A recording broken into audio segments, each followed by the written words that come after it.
நட்சத்திர சாரம் அப்படின்ற ஒரு விஷயம் இருக்குது. இப்போது ஒரு நட்சத்திரம், இப்போ மக நட்சத்திரம் அப்படின்னு வச்சுக்கோங்க. கேது மகத்து மேலே போகும்போது உங்களுக்கு ஒரு வேலை செய்வார், இன்னொருத்தருக்கு வேற வேலை செய்வார், இன்னொருத்தருக்கு அதுக்கு அடுத்தவருக்கு இன்னொரு வேலை செய்வார். புரிஞ்சதுங்களா? ஒரே வேலையை உங்களுக்கு செய்ய மாட்டார். ஒரு கிரகம் 4 வேலையை செய்யும்.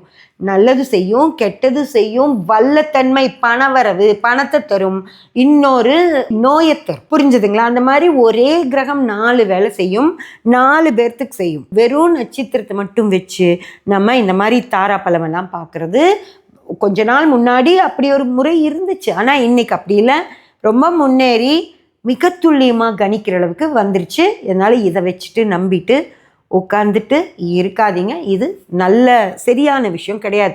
இது இருந்துச்சு, ஆனால் இப்போ அப்படி இல்லை. இன்னும் துல்லியமாக கணிக்கிறதுக்கு வந்ததுனால இதையெல்லாம் சொல்கிற இதை தயவு செஞ்சு ஏற்றுக்காதீங்கள்.